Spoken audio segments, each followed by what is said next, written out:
UFC Women's Bantamweight Champion, Miesha Tate. Miesha, I know this has been a long time coming. You've been working your whole career towards this. What are you feeling right now? I'm just so emotional. I can't describe it, honestly. I'm freaking out inside, but I'm exhausted because it's been a long journey. I'm tired, but I'm so excited. Like, my heart is just overwhelmed with joy. And you know, we had a family accident on Brian's side of the family. His nephew was 22 years old and involved in a near-death logging accident just like a week and a half ago, and he's just fighting for his life right now. His brain is swelling. For his life right now. His brain is swelling and he's still under heavy sedation and not really woken up yet. So I promised myself I'd go out there and win this belt for him so that I could bring it back up to him and wrap it around him until he wakes up, you know. So that's amazing. And obviously this belt's for you too. I mean, you are a pioneer of women's MMA. You've been in this sport a very long time. And that UFC belt has always been so close to your grasp, but now it's in your hands. What about that performance you think stands out to you the most, besides that submission, which we will get into? Well, you know, I knew I had to play it cool with her because she's so good. Like, she's so good at what she does, and she's so calculated. I knew she could put anyone away at any time, and I didn't want to be overzealous, but I knew I had to push the pace enough to win the fight. And you know, I definitely think she won a few of those rounds, you know, like maybe first, second, and third, you know, or first, third, and fourth.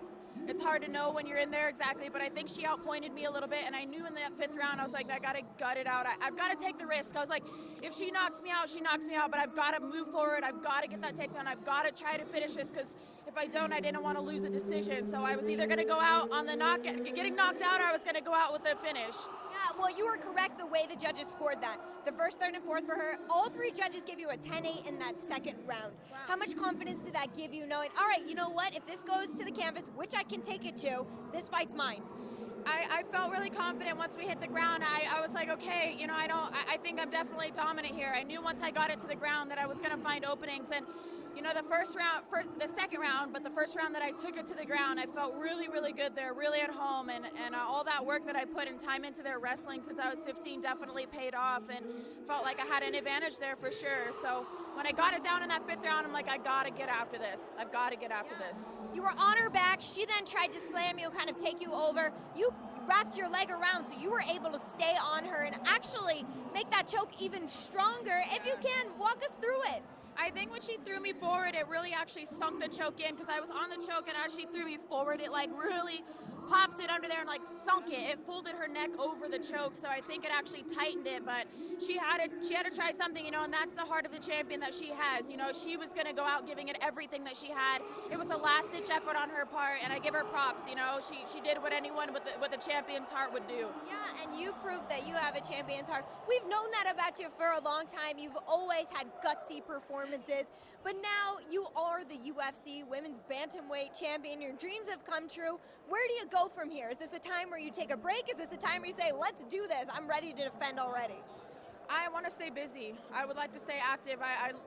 You know, I'm not getting any younger. I'm not going anywhere, but you know, I want to do this, and I want to do it big, and I want to do the best that I can. You know, I'm going to Australia for the first time. UFC asked me going to the Brisbane fight, so I'm very excited that I get to take this belt with me. I'm going to obviously enjoy a little bit of vacation time, but you know, a champion's got to train all the time. Like, it's one thing to get here, it's a whole other ball game to stay here. So I think most of the work is still ahead of me.